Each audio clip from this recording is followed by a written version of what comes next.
Yeah.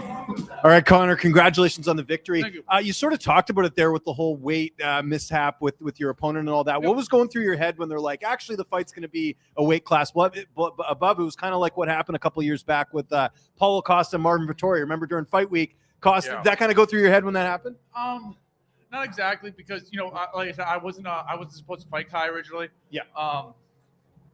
So I was going through the emotions of, oh crap, I don't have a fight. Oh, now I do have a fight. Yeah. I remember it was kind of funny. I originally I got the message Thursday night that my fight was canceled. Yeah. But I'm on weight. I go through that emotions. I just decide, I'm just gonna come and I'm gonna weigh in.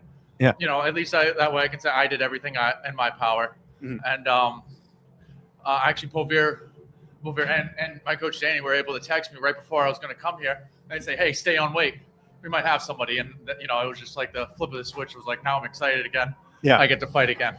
So yeah, and you get this big win here.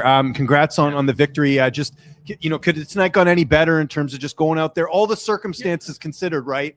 Everything going in with the opponent switch up, the weight, everything like that, and you get a finish it couldn't have gone any better, I imagine. I mean, if I could just set up my striking a little better, like I said, I kind of got caught up in Kye's firefight. Yeah. I had a feeling like Kye was going to come out with some fire, really try to push the pace and close that distance.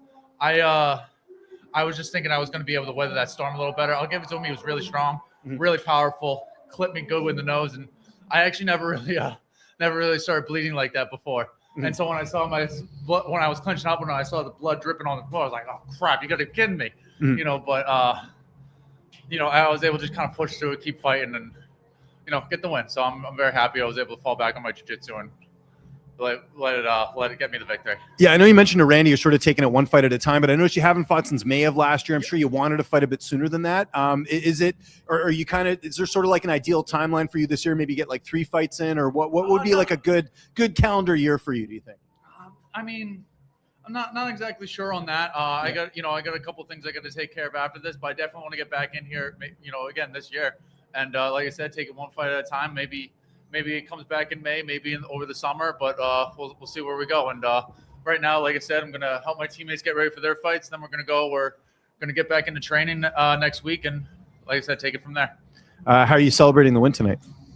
I'm gonna go hang out with some of my friends and family in the stands for a little bit, but I'm mostly just gonna be hanging out with my teammates, mostly. Well, helping them. We still got more fights going on tonight, so yeah, we're gonna be busy back there. Good teammate right there. Enjoy the victory, and thanks again for the time, Connor. All right, thank you, man. Yeah. Have a good one.